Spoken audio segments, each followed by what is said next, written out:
မိတ်ဆွေများအားလုံးပဲမင်္ဂလာပါခင်ဗျာကျွန်တော်ရဲ့နေ့လေး YouTube channel ကနေပြန်လည်ကြိုဆိုလိုက်ပါတယ်ခင်ဗျာဒါလေးကတော့ကျွန်တော်တို့မိတ်ဆွေများတည်ပြီးသားပါเนาะကျွန်တော်တို့ဒါတစ်ခွန်ကိုဒါကခွန်ကိုပါเนาะကျွန်တော်တစ်ခွန်ကိုမှာဆိုရင်တော့ခွန်ကိုဖြစ်ပါတယ်ပါเนาะโอเคဒါဆိုရင်တော့ဒီမှာခွန်ကိုဒီခွန်ကိုဖြစ်ပါတယ်ပါเนาะနောက်တစ်ချိန်မှာတော့ကျွန်တော်ဒီခွန်35ဆိုပြီးဖြစ်ပါတယ်ပါเนาะခွန်3ညဆိုတော့ဒီခုနှစ်ဖြစ်ပါတယ်ခင်ဗျာနောက်ထပ်ဒီခွန်35မှာတော့3ခွန်ဆိုတော့ခွန်ကို3ဒီ3ခွန်ဖြစ်ပါတယ်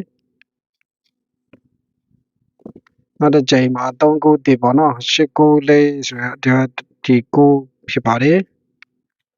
9က8 9လေးပေါ့နော်ခွန်35မှာ9 6 3ဆိုတော့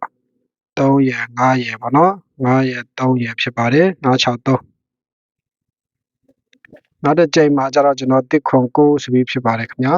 ဒီတစ်ခွန်9မှာတော့ခွန်ပေါ့နော်ခုနှစ်ဒီ6 8ခွန်ဖြစ်ပါတယ်နှစ်ခွန်မှာဒီနှစ်ပေါ့နော်နှစ်ခွန်ဖြစ်ပါတယ်388မှာ8ပေါ့နော်8ဒီ388ဖြစ်ပါတယ်339မှာကျတော့9 5ခွန်ထက်က9ဖြစ်ပါတယ်ပေါ့နော်339 35နှစ်တစ်ချိန်မှာကျတော့3959ပေါ့နော်3959ဒီ35နှစ်ဖြစ်ပါတယ်ခင်ဗျာဒီခွန်35မှာတော့39နှစ်ဆိုတော့3ဖြစ်ပါတယ်ဒီနှစ်ချစ်တုံညာမှာတော့နှစ်လေး6ဆိုတော့ဒီနှစ်ဖြစ်ပါတယ်ခင်ဗျာနောက်ထပ်4တုံညာနှစ်ဆိုပြီးပါနော်နှစ်3နှစ်4ဆိုတော့4ကောနှစ်ကောဒီ3နှစ်4ဆိုပြီးဖြစ်ပါတယ်နောက်တစ်ချိန်မှာ8လေး6ဖြစ်ပါတယ်8 5နှစ်ဆိုတော့ဒီ8ဒီ8 5နှစ်ဖြစ်ပါတယ်ခင်ဗျာဒီ9တစ်3မှာတော့8 6 5ဆိုတော့5ပါနော်ဒီ6နှစ်5မှာတော့ကျွန်တော်356ဆိုပြီးဖြစ်ပါတယ်ခင်ဗျာ356ဆိုတော့ကျွန်တော်ဒီ6ပါနော်6ဒီ356နောက်ထပ်6နှစ်လေးမှာ6လေး6ဆိုတော့6 9 4 9ပါနော်ဒီတစ်ခွန်9မှာတော့9ကောခွန်9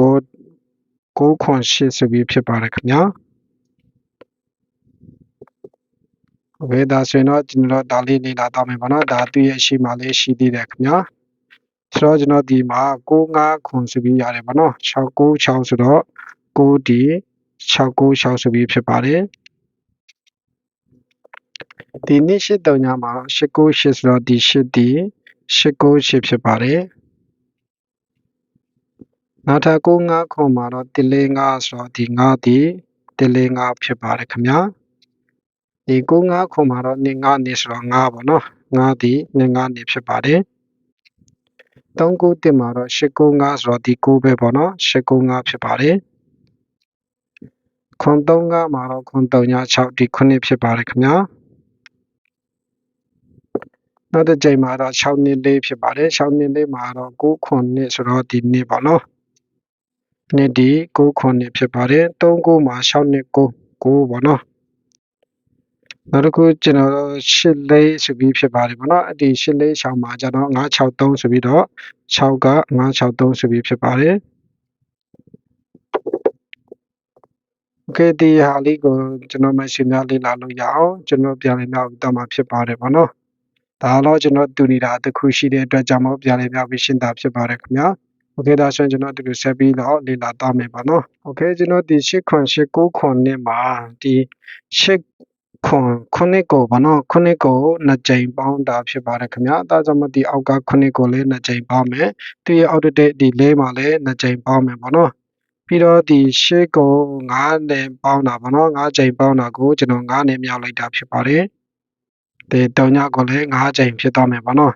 နောက်တစ်ခုဒီတုံညနှစ်မှာကျတော့ဒီအရှိကတုံညကို2ကြိမ်ပေါင်းတယ်ဒီရှေ့က4ကို2ကြိမ်ပေါင်းတယ်ဒီရှေ့ကတုံညကို2ကြိမ်ပေါင်းမယ်ပေါ့နော်နောက်တစ်ခုနှစ်ကိုအလေကိုမှာတစ်ကြိမ်ဒီကြောင့်မို့ဒီ9တစ်ခွန်မှာတစ်ကိုတစ်ကြိမ်9နှစ်ခွန်မှာ9နှစ်ကိုတစ်ကြိမ်ဖြစ်ပါတယ်ဒီ8တင်9မှာကြတော့ကျွန်တော်ဒီ8ကို4ကြိမ်ပေါင်းတယ်ပေါ့နော်4နဲ့မြောက်လိုက်တာဖြစ်ပါတယ်တစ်ကို4ကြိမ်နောက်ထပ်ဒီနှစ်ကိုလည်း4ကြိမ်ဆိုပြီးဖြစ်သွားမယ် ပြီးတော့9မှာပေါ့နော်9မှာတစ်ကြိမ်ပေါင်းတယ်ခင်ဗျာဒီ9မှာလည်းတစ်ကြိမ်ဒီ1မှာလည်းတစ်ကြိမ်ဆိုပြီးဖြစ်သွားမယ်ပေါ့နော်နောက်တစ်ခုကကြတော့ကျွန်တော်ဒီ6မှာ2ကြိမ်ပေါင်းမယ်ပေါ့နော်ဆိုတော့ဒီ4မှာ2ကြိမ်ပေါင်းမယ်ဒီ9မှာလည်း2ကြိမ်ထပ်ပေါင်းတာဖြစ်ပါတယ်နောက်တစ်ခုကဒီကက်ရက်6မှာတစ်ကြိမ်ကက်ရက်3ညမှာတစ်ကြိမ်ကက်ရက်9မှာတစ်ကြိမ်ဆိုပြီးပေါင်းသွားမယ်နောက်တစ်ခုဒီ3မှာတစ်ကြိမ်ပေါ့နော်ဒီ3ညမှာတစ်ကြိမ်ဒီ1မှာတစ်ကြိမ်ဆိုပြီးပေါင်းအောင်မှာဖြစ်ပါတယ်ခင်ဗျာဆိုတော့ကျွန်တော်ပေါင်းကြည့်မယ်ပေါ့နော်9ကြိမ်ပေါင်းတာက14ဖြစ်ပါတယ်8 5လျာ40ဖြစ်ပါတယ်3ညနဲ့9ပေါင်းချင်းဒီ9ပေါ့နော်8 4ဒီ30နဲ့2ဖြစ်ပါတယ်နောက်ထပ်9ကတစ်ကြိမ်ဒီမှာကျတော့6က3ကြိမ်ဆိုတော့18ဖြစ်ပါတယ်ခင်ဗျာပြီးရင်ဒီ3နဲ့ထပ်ပေါင်းမှာဖြစ်ပါတယ်ဒီမှာကျတော့ကျွန်တော်ဒီနေနဲ့ဒီရှင်းနဲ့ပေါင်းရှင်းက30ဆိုပြီးဖြစ်ပါတယ်ပေါ့နော်နောက်တစ်ခုဒီ9နဲ့ဒီ3နဲ့ပေါင်းတာ8ပေါ့နော်8နဲ့ဒီ9နဲ့ပေါင်းရှင်း19 9နဲ့ဒီ4နဲ့ပေါင်းရှင်းဒီ17ဆိုပြီးဖြစ်ပါတယ်17ပေါ့နော်ဆိုတော့ကျွန်တော်ဒီမှာတစ်ကြိမ်ကြံတော့ခဲ့တယ်ပေါ့နော်ဒီ2မှာတစ်ကြိမ်ပေါင်းအောင်မယ်ပြီးတော့ဒီ8မှာတစ်ကြိမ်ဒီ9မှာတစ်ကြိမ်ထပ်ပေါင်းမယ်ပေါ့နော်ဆိုတော့ကျွန်တော်တို့ခုနကဒီမှာ8နဲ့2ပေါင်း30 9နဲ့3ပေါင်း8 9နဲ့ပေါင်းတာ19 9နဲ့4ပေါင်းတာ17 1ကိုဒီ2နဲ့ပေါင်းရင်3ဆိုပြီးရမယ်ပေါ့နော်ဒီမှာ2ကြံသေးပေါ့နော်ဆိုတော့2နဲ့1ပေါင်းတာ3ဆိုတော့ကျွန်တော်3ရတယ်အဲ့ဒီ3ကို6နဲ့ပေါင်းတာပေါ့နော်3နဲ့6ပေါင်း9 9ကို2နဲ့ပေါင်းတာက17ဆိုပြီးတော့3 9တည်ယူတာဖြစ်ပါတယ်6နဲ့9ဆိုတဲ့အတွက်ကြောင့်မို့ကျွန်တော်ဒီမှာကျတော့9ဒီ6နဲ့9ဖြစ်ပါတယ်ခင်ဗျာ3 9တင်မှာ6နဲ့9ဒီဟာပေါ့နော်3 9တင်မှာ6နဲ့9နောက်ထပ်တစ်ကြိမ်တင်တော့ဒီ8 4 6ဆိုတာလေးကိုဆက်ကြည့်မယ်ပေါ့နော်ဆိုတော့ကျွန်တော်ဒီမှာကျတော့9နဲ့ကြိမ်ပေါင်းရှင်းက14ဖြစ်ပါတယ်ခင်ဗျာ4 5လျာ20ပေါ့နော်4နဲ့ကြိမ်8 8နဲ့ဒီကရက်8နဲ့ပေါင်းတာ16ဖြစ်ပါတယ်နောက်တစ်ခုဒီ1ကတစ်ကြိမ်ဖြစ်ပါတယ်ခင်ဗျာ4တက်လျာ4 5နဲ့ပေါင်းရှင်းဒီ9ပေါ့နော်နောက်ထပ်4နဲ့ကြိမ်ပေါင်းတာ8ဒီ3ည2ကြိမ်3ညပေါ့နော်ဒါဆိုတော့ဒီမှာ1နဲ့9ပေါင်းရှင်း30ပေါ့နော်4နဲ့6ပေါင်းရှင်း30ဒီမှာ8နဲ့3ညနဲ့ပေါင်းရှင်းက8ရတဲ့အတွက်အဲ့ဒီ8ကိုလည်းဒီအပေါ်ကလိုမျိုးပဲ6နဲ့ပေါင်းတယ်ပေါ့နော်8နဲ့6ပေါင်းတာ14 4ကို2ပေါင်းရှင်းဒီ6ဆိုတော့8 4 6ဖြစ်ပါတယ်963ဆိုတဲ့အတွက်ကြောင့်မို့ဒီမှာဆိုရင်6ဒီ963ဆိုပြီးဖြစ်ပါတယ်8 4 6မှာ963ဒီဟာပေါ့နော်ဒါဆိုရင်ဒီဆက်ပြီးကြည့်အောင်ဒီ4နဲ့ကြိမ်ပေါင်းတာက8ဆိုပြီးဖြစ်ပါတယ်3ည5လီ3ည3ညနဲ့ကြိမ်3ည9နဲ့ပေါင်းရှင်း9ဒီနှစ်ကတစ်ကြိမ်နောက်ထပ်4နဲ့လီ8တင်းနဲ့ပေါင်းတာ9 9နဲ့ကြိမ်30ဆက်ခွန်ပေါ့နော်ပြီးရင်ဒီနောက်မှာတင်းနဲ့ထပ်ပေါင်းမှာဖြစ်ပါတယ်ဆိုတော့ကျွန်တော်ဒီမှာကျတော့ဒီ8ရဒီ2ရပေါင်းတာက30ဆိုပြီးဖြစ်ပါတယ်ခင်ဗျာနောက်တစ်ခုက9နဲ့1နဲ့ပေါင်းရှင်းရ30ပေါ့နော်ဒီ9နဲ့9ပေါင်းရှင်းက14ရတယ်ပေါ့နော်4ကိုကျွန်တော်6နဲ့ပေါင်းရှင်းပေါ့နော်8နဲ့6ပေါင်းတာဆိုရတဲ့4နဲ့6ပေါင်းတာ30 3ညကို2ပေါင်းရှင်းဒီ2ဆိုတော့ကျွန်တော်4 3ည2ဆိုပြီးဖြစ်ပါတယ်ခင်ဗျာโอเคဒါဆိုရင်တော့ကျွန်တော်ဒီဘက်မှာ4 3ည2ဖြစ်ပါတယ်ပေါ့နော်โอเคဒါဆိုရင်တော့ကျွန်တော်ဒီဟာ3ခုတီတီ3ခုတီ8 4 6တီ8 4 6ဒီမှာတော့4 3ညနေဆိုပြီးဖြစ်ပါတယ်ခင်ဗျာโอเคကျွန်တော်ဒီခုံ9ရရှိမှလေးရှိသေးတယ်ပေါ့နော်ကျွန်တော်ဒီခုံ9ကနေစပြီးတာပြပြီးရှင်းတာဖြစ်ပါတယ်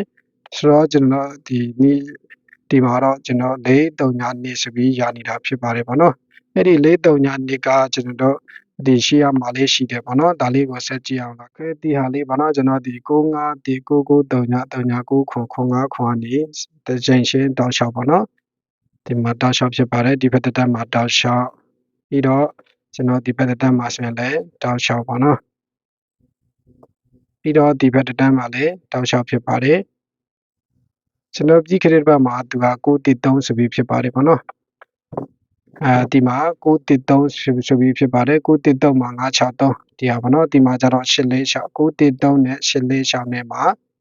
ဒီဘက်က3နဲ့ဒီဘက်က6နဲ့ဒီ963ဆိုပြီးဖြစ်ပါတယ်ဒီ6နဲ့9တဲ့ချိန်မှာဆိုရင်တော့ဒီက683ညဒီပဲကျတော့391ပေါ့နော်ဆိုတော့6ရယ်9ရယ် 629ဖြစ်ပါတယ်ဒီတစ်ပတ်မှာတော့ကျွန်တော်ဒီ3ညနှစ်လေ3ညနှစ်အတူတူပဲဖြစ်နေတာဖြစ်တယ်ပေါ့နော်ဒါကြောင့်မို့ကျွန်တော်3ညနှစ်လေနှစ်ခုရှိတယ်ဆိုတာလေမိတ်ဆွေများလေ့လာလို့ရအောင်ပြန်လည်များပြီးရှင်းတာဖြစ်ပါတယ်ပေါ့နော်ဒါနောက်ထပ်တစ်ခုအဲ့ဒီ3ညနှစ်လေဆိုတာလေးကိုနောက်ထပ်တစ်မျိုးရှိသေးတယ်ကျွန်တော်နောက်ထပ်တစ်မျိုးကိုနောက်ထပ်ဗီဒီယိုမှာထပ်ပြီးတင်ပေးသွားပါအောင်မယ်ပေါ့နော်โอเคဒီခုဗီဒီယိုကိုလည်းအဆုံးထိကြည့်ရှုအားပေးခဲ့ကြတဲ့ကျွန်တော်မိတ်ဆွေများအားလုံးကိုလည်းကျေးဇူးအများကြီးတင်ပါတယ်ခင်ဗျာကျွန်တော်နောက်ထပ်ဗီဒီယိုမှာထပ်မံဆုံတွေ့ကြမယ်ပေါ့နော်